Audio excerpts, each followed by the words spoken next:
Alright, I'm gonna do a spoiler version of Teenage Mutant Ninja Turtles and then I'll never have to talk about this movie franchise ever again. No! It never ends! It never ends! Just when I think I'm out, they pull me back in and use their Batman voice.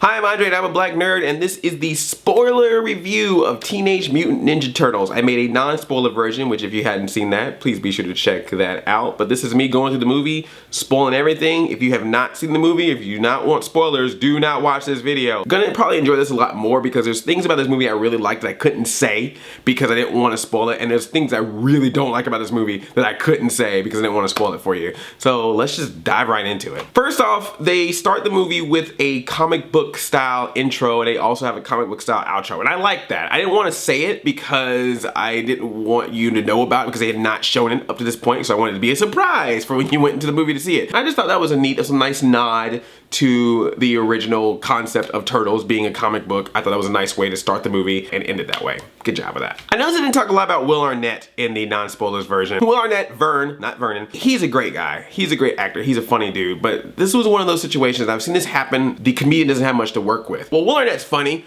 He'll do funny stuff, and it's just like, no, you kind of got to give him some funny stuff to work with. We already had Michelangelo flirting with April. I think I would have accepted that more if Vern, Will Arnett's character, was not doing the same thing, which is kind of weird because I know he's based on Vernon, who actually didn't like April at all. And he's always like, April, I'm gonna get a scoop before she does. I thought there's a different way you could work with him. So, good attempt, Will. I know you were trying to fuse some comedy into this, but you did the best you could. But he did have a couple good lines, and except for they made him say heroes in a half shell. Same way as when Shia LaBeouf says more than meets the eye in Transformers. I was just like, okay, that's a reference. I get it, but still, gotta shoehorn that one in there. There's also another one that Shredder does. He speaks in Japanese, but the subtitles will say, tonight I dine on turtle soup. And I was just like, okay, okie dokie. Even Michelangelo makes a reference to their singing career. Raphael says something about like, I'm gonna leave the group. And Michelangelo like, dude, you don't mess up our hip hop Christmas album. And I was like, wow, that's a pretty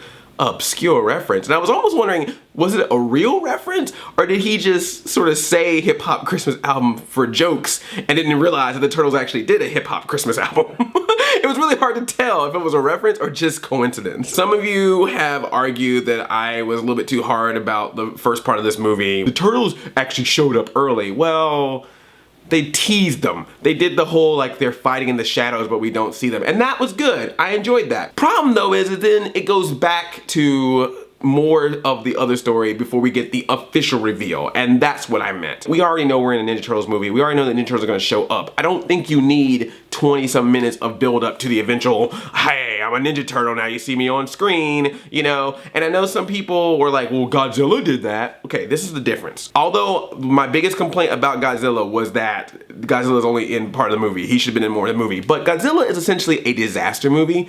Godzilla is your disaster. Just like Titanic is your ship sinking, or earthquake movies, or volcano movies, or when they go off. So of course, you can't have Godzilla in the first scene. With Turtles though, it's their story. So we don't need their build-up. The Turtles are great when they are fighting. The Turtles are great in the action scenes. The Turtles are great with the comedy. But what we don't get a lot of is the Turtles just being Turtles. It didn't rely on the Turtles to be characters. It relied on them on being special effects. When they wanted to have some more story, they felt like the only way they could get that was from the human characters, as opposed to being like, well, let's just follow the Turtles. They don't have to always be in a fighting scene. Let's just follow them as characters. And okay, CGI costs a lot of money. I get it, I understand. It's not like they made a Ninja Turtles movie completely in CGI or anything. They felt like sidekicks. I'm sorry. I know that the scenes are fun. I know that the Turtles are fun, but I'm sorry. For me, they felt like April and Vern's sidekicks, just like Shredder felt like Eric Sachs' sidekick. The main characters that we are here to see are the sidekicks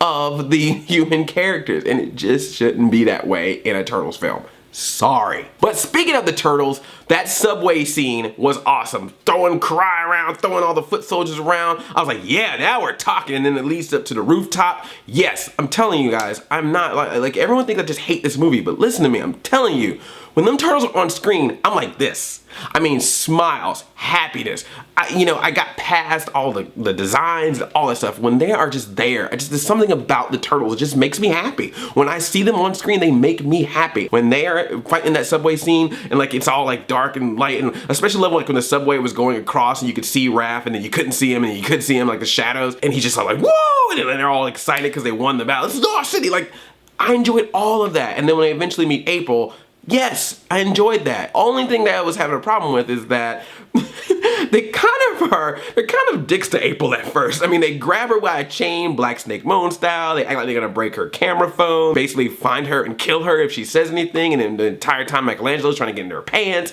So when they first meet April, it's a little kind of strange. The scene that comes kind of after that, when they go back to the lair and Splinter catches them, beats the crap out of him on his tail, like straight up like Joe Jackson whips him, and then makes him go to the hashi where they have to do all these balancing acts and stuff like that. And then Splinter teasing Michelangelo with a pizza to get him to talk. I was cracking up. The 99 cheese pizza. Shall I list the ingredients? That scene was hilarious. I was laughing, and it was because at that point, that's exactly what this movie needed. We had gone through so much of just serious tone and exposition and setup. This is what we needed, just a nice, fun scene. And scenes like this in the elevator scene, those are the scenes that I'm talking about, where I'm like, that's what this whole movie could have been. Okay, it's a theory, but a lot of people are saying the same theory, but I'm just gonna say it. Eric Sachs was supposed to be Shredder in this thing. There's no question about it. The reshoots were done to make Eric Sachs not be Shredder. And here's how it proved it to me. Because at first I was like, well, maybe it's just a mistake. Maybe Eric Sachs thought he was Shredder when he was doing interviews. He does this scene. April goes to helicopter to his mansion, which I'll get back to that later. She shows up at his mansion. He tells this whole story about how he grew up in Japan and he had this sensei that taught him everything, setting up his backstory of that he had a sensei, a master, a father in Japan, and then came over to America. And I was like, oh yeah, he's supposed to be Shredder. His sensei was a Rokusaki who taught him in Japan, who was the Shredder, and then passed the Shredder to him, the costume, the outfit, to bring back to America, and then he used his technology to make it a newer version. Rokusaki had the original Japan Shredder outfit, and he then made the Robo Silver Samurai outfit. Sounds kind of Wolverine-ish. That was supposed to happen. I guess because we all got mad on the internet, they were like, well, we can't do that. So then they instead was like, well, Eric Sachs, you're now just a business guy, which is why I'm like, well, now you're not really needed, because if you're going to be Shredder, then I guess you should have been, because now by not being Shredder, you're just kind of here. I'm sorry, I guess, because I was one of those people that was like, hey, I think you're supposed to be Shredder. And now you should have just been Baxter Stockman like I thought you were gonna be. White Baxter. All right, origin story changes. Okay, so this is the origin story according to the movie. The Turtles were lab experiments as well as Splinter. And that's what I meant, by the way, about it borrowing from IDW. In the IDW comics, Turtles were labs experiments and Splinter was a lab experiment. April O'Neil's dad and Eric Sachs worked together. Little April, because little April is with them, young daughter April, she's hanging out in the lab and just recording everything in the lab, because that's what you do in a top secret science lab, is you let your little kid record everything on camera. She shows a video of the TCRI canister with the mutagen in it, and she mentioned something about outer space, which I don't know if that was just her being a little girl just saying that this is from outer space, or if that was supposed to be a tease to, well, we may find out more about the mutagen in the sequel. April O'Neil's father finds out that Eric Sachs is a bad guy, and so he burns the place down, and then little April grabs all the Turtles and Splinter and throws them in the sewer so they'll be safe. So basically, the Turtles and Splinter are alive because of April O'Neil. April O'Neil's father worked on the Turtles, April saved the Turtles, we're all connected. Does this sound familiar to you? Where the father was around in the lab where the experiment was made and then we got to use as heroes. It's Amazing Spider-Man. It's pretty much the exact same thing that happened in The Amazing Spider-Man. And the sad part is it's not the only thing that they got from The Amazing Spider-Man, as you will soon see. But hey, whatever. If you want to match everyone together, then so be it. The thing that got me though, about the origin story. Because first off, little kid turtles. I like the little kid turtles. I didn't want to say something about them too because I know they were in a couple of TV spots, but I was like, well, maybe everyone hasn't seen the TV spot, so I don't want to spoil that we're going to get little kid turtles. I like the little kid turtles. I thought that part of the story was actually cool because we always see them as babies getting mutated. We always see them as the full-grown turtles. It's very rare that we ever get to see the turtles as little kids. I know the 2003 version, I think, had a couple episodes where we got to see them younger. It was nice to see them growing into it. But the thing that got me, this is the problem I had with the origin story. So Splinter learns about ninjutsu from a book. He decides he needs to be a father to the turtles. So what he does, he finds a ninjutsu book and reads it and teaches himself ninjutsu and then teaches the turtles ninjutsu. There's no Hamato Yoshi in this. He is not Hamato Yoshi turned into Splinter. He is not Hamato Yoshi's pet that becomes Splinter. There is no Hamato Yoshi. Splinter is just this rat from a lab experiment that learned ninjutsu from a book and then taught the turtles. Now the problem with this is when we finally get to the Splinter Shredder fight. I'm sorry if I'm connecting myself to other versions of Turtles in this, but I'm just saying the rivalry between Splinter and Shredder. Whether Hamato Yoshi was a person turned into a rat or if he was a person that had a pet rat, there still was always a rivalry between Splinter and Shredder, between Hamato Yoshi and Orokusaki. So to completely take the Hamato Yoshi element out of it, when Splinter and Shredder meet and they fight, it's just like, well, they're fighting and it's a good fight, but there's no Hamato Yoshi Orokusaki connection, other than just him being the father and sensei to the turtles. That is a strong part of his story. Even with doing the lab experiment thing in IDW comics, they still found a way to connect the Hamato Yoshi Orokusaki storyline. That's an essential part to Turtledom. The lair fight is great. Splinter freaking, when he like grabs a foot soldier by his tail and then he like jumps on one foot soldier and just like goes crazy. I was like, yeah, take him down, Splinter. I'm a Stafford Turtle fool, all that stuff. I enjoyed that. And then this thing ends sloppy. They captured 3 of the turtles, they don't capture Raphael. And they literally like, hey, where's the 4th one? Oh, he's dead. Well, the whole thing is they want to capture them because they need their blood, because their blood contains mutagen that they're gonna use for the evil plot. So I'm just like, well, wouldn't you still need him though? Would you still want to have his blood even though he's dead? And they didn't even like look to go see if he was dead. Like if he ran away, that would've been something, but they're just like, oh, he's dead. And then Shredder is like, destroy the place. And then they destroy like part of the place. Like 2 little explosions happen, but April O'Neil is still alive. Raphael gets up out of the ground and is like, hey, I'm cool. No, there's no plot holes in this thing. This movie is flawless. Eric Sachs's plan. Okay, so Eric Sachs owns a pharmaceutical company, and so his plan is that he has on a tower a gas, a virus, that he's gonna spread out into New York and is gonna kill a whole bunch of people, and then he's gonna come out and go, hey, this is the cure, and that's gonna make him freaking rich. Oh, I'm sorry, stupid rich. That's an actual line in the movie. And that's why you need the turtles, because the turtles' blood contains the mutagen that he can then use to create his antidote for the mysterious gas he's gonna put out that's gonna kill everybody. Again, does this sound very familiar? Did someone just watch Amazing Spider-Man and just went, cross out Spider-Man, write in Ninja Turtles? And then what cracks me up about it is that he's doing this to just get more rich. Dude, you have a mansion on top of a snow hill that you have to take by helicopter to get to. I already think you're stupid rich. Years of cartoons, years of comic books, years of movies, and that's the best you could come up with, is a rich businessman plot, which we've seen in every Iron Man movie, which we've seen in so many generic action films. It's like, come on guys, you can do better than that. So the turtles are trapped. April O'Neil and Vern and Raphael show up. Raphael fights Shredder, gets defeated by Shredder, and then Shredder, for some reason, just leaves him. He just is like, oh, you're down on the ground? We're done here. And just like, you're not gonna kill him, you're not gonna trap him. He even says in there, the 4th vial is for you, and never puts him in there. I'm like, okay, sure, because no plot holes in this thing. And then in order for April to save the turtles, Donatello's like all chained up, and he's just like, adrenaline. We need adrenaline. And then she goes over to this computer, and there's a giant button that just says, adrenaline. Okay? And she's just pressing it.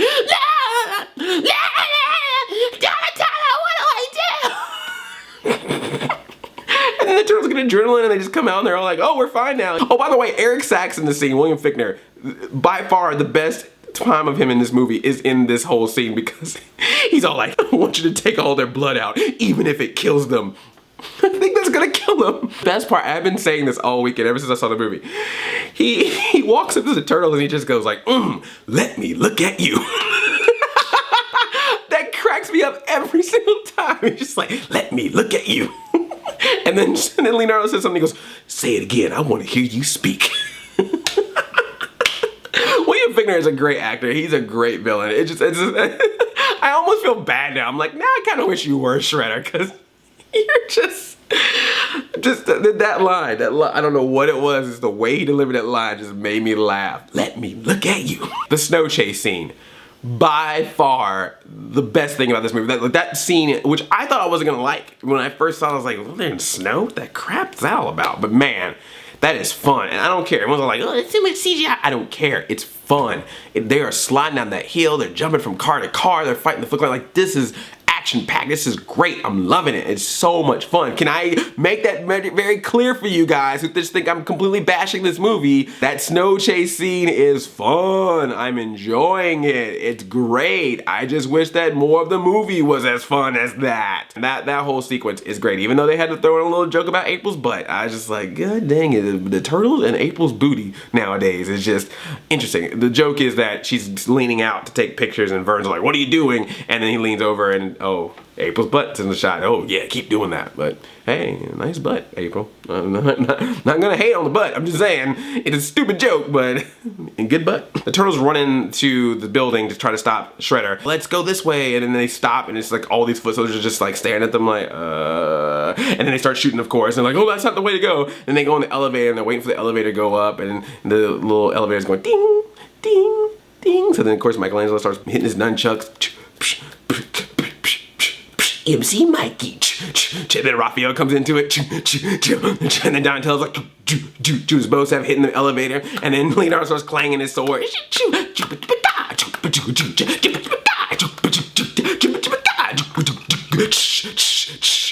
I love that. That's one of the things that you would think people would hate.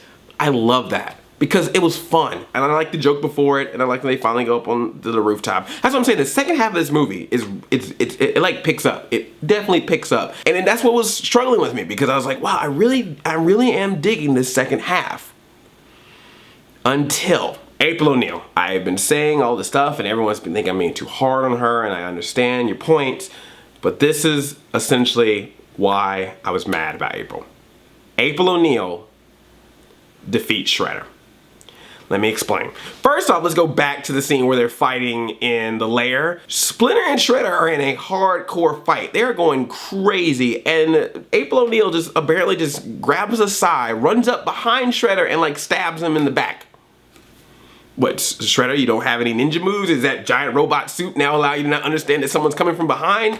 Mr. Trained Ninja being defeated by a news reporter? Okay. April O'Neil comes up with a vial of mutagen that she got from Eric Sachs, who, that's a weird scene. There's this whole scene where April and Vern are hiding behind a counter where Eric Sachs is trying to shoot at him and then reveals that he shot her father, even though it was kind of insinuated that the father died in the fire that he created to stop Eric Sachs' plan. But so be it. And also, April and Vern in the scene have no weapons, and yet Eric Sachs will not just walk around the corner and shoot them, but whatever. So she grabs the mutagen, goes up to the tower, screams, Shredder! And Shredder just was like, oh, I'm gonna stop fighting the Ninja Turtles now and run after April O'Neil, who he keeps calling little girl, which I'm like, dude, I know you're older than her, but she's a freaking adult. Let's stop calling her little girl, okay? And then he knocks her off. Of course, the turtles run and grab her and save her. And so they're now all connected to this tower, and they're like hand in hand and do the whole thing where they're like, one turtle has the tower, and they like got the next turtle, and it's like this whole chain of turtles, and April's at the bottom. So Shredder is on the tower as well. He's hanging, trying to stay alive. Leonardo throws his katana blade at Shredder, and it kind of nicks him. It doesn't fully stab him. It's just like, ting, like the tip, just a tip. Just a tip goes in. And then they swing back and forth. They swing back and forth, and then April O'Neil, not Leonardo, not Donatello, not Raphael, not Michelangelo, April O'Neil comes in, kicks the sword into Shredder to fully stab him, which is enough to make him fall off the tower, land on the ground, and quote unquote die. Well, though it's undetermined because he had the mutagen in his hand, which disappears possibly into his body. We don't know for sure if he's dead or not. April O'Neil knocks Shredder off to his doom. Not the turtles. That's what pissed me off. You kidding me? You already have insinuated that April O'Neil's the reason they're even here. Why the reason they're even alive. You've spent so much movie on her, and I would have been fine with all of that. But to then have her stand up twice to and eventually defeat Shredder, technically defeat Shredder, in a Ninja Turtles movie, it's like, come on. I understand that you like April, I understand you like Megan Fox, but this is just too much. Splinter, okay. The Turtles, okay. But seriously, now I'm not saying that April O'Neil had to be this person running around being rescued or all that kind of stuff. That's lame too. I'm okay with her being involved, but to have her stand up against Shredder? A foot soldier, okay. Eric Sachs, sure. But Shredder, the character that even the Turtles themselves can't defeat? April O'Neil is just be like, kick, you're done, yay me. It's a Turtles movie. The Ninja Turtles I don't think ever won. I don't think they really ever won a fight. They won the first fight with the Foot Clan in the subway, and I think after that they were defeated every single time. They're learning, I guess. It's part of a trilogy. The song that they played at the end was Happy Together by the Turtles. And then that leads us into the credits, but no, wait, we got one more scene. There's a scene that happens in the credits, and you're thinking, oh, will this scene mention Krang, or Bebop and Rocksteady, or Casey Jones? Nope, it's Raphael and Michelangelo running across a rooftop, and then people look up, so they hide, and they hide by using their shells to a Victoria's Secret's billboard, where they are essentially the bra of the Victoria's Secret model on the billboard. And then they close up of Michelangelo like, yeah, hey, we're touching a fake breast. That's the last scene that you see. Ninja Turtles attaching themselves to a billboard of breasts. Because movie. Oh, and then Shell Shock. I never talked about the song Shell Shock. I like the beat of Shell Shock. Boom, boom. And I thought the first verse is actually kind of entertaining. Even though it's got the silliest references ever. The orange Lamborghini, I call it Michelangelo. At least they were referencing the Turtles. As the song goes on, I think the other rappers weren't given the memo, this is for a Turtles movie, because they really start getting less and less turtly and more rappery. But, you know, whatever. It's just as good as any other song on the radio. Take that for what you will. Andre, you're being too hard on this movie, blah, blah, blah. And I understand. I can understand why people would like it. And first off, if you do, fine. I don't care, okay? This is not a fight, all right? We ain't saving the world here. We ain't curing any diseases. It's just a damn movie, okay? So it ain't worth all the anger. The action in this movie is really good action. And a lot of it happens towards the end. So if you come out of that movie right at the end of this thing with all that action, of course, you're like, yeah, that was great. I saw this movie twice.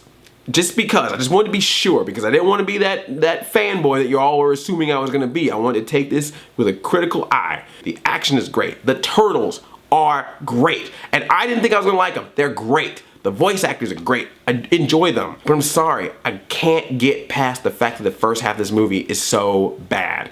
And I know that a lot of people are like, well, the other movies, they focus on the human characters too. And I understand that. And I don't like every single human character in the other movies too. Danny from the first Turtles movie, ugh. The problem with this movie is not even so much that we're focusing a lot on the human characters, but when we do focus on them, they're not entertaining. April and Vern are just not entertaining to me in this movie, and so we spend so much time with them, and especially spend so much time with them in the beginning. Maybe if the movie was a little bit more even, and maybe that's the thing, maybe the movie is not just so necessarily bad, it's bad, but it's more so uneven. So you're waiting for Turtles, and that was the whole thing about this movie. To me, is good Turtles and a bad movie, is because the entire time I'm waiting for Turtles, I'm happy when they're here, and I'm sad when they leave. Because the movie itself does not function as a movie if they are not there. They are the heart and soul of this thing, but they are being used as props when they should have been used as fully fleshed out characters that were seen even if they're not having a sword in their hand fighting Foot Clan.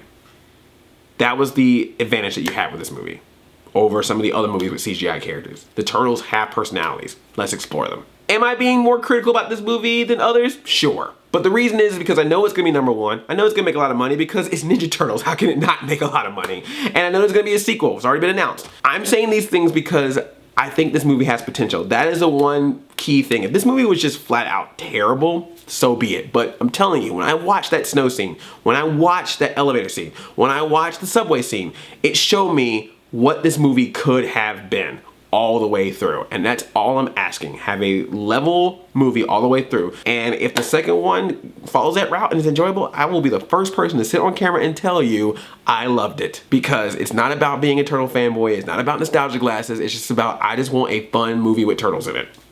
Plain and simple. That's all I'm asking for. And let me just make a point to the people who are what they call the anti-fanboys. These are the people that are going online and saying, you guys need to take off your nostalgia glasses and stop thinking about your old turtles. What about you and your childhood? You do realize that making those arguments against them makes you just as bad as the people who are making the arguments for them. What are you trying to prove? What are you trying to succeed at here? What is your purpose? You're Eric Sachs. You're trying to do something that doesn't need to be done. That's it. I'm done. I don't want to talk about this movie ever again. Gosh, what do you guys think of the Ninja Turtles movie? Now you can go full spoilers. And what would you like to see happen in the sequel that would make this better for you, whether you liked it or not? Thanks so much for being a part of this adventure. You can see all the other videos that I've made about the Ninja Turtles movie right here. And if you're new here, subscribe. I make new nerdy videos all week, every week. And trust me, they're not as long as this. I love you like a play cousin, brah. I'm Audi 5000. Chain chomp. Yomp. I can feel my shell tightening.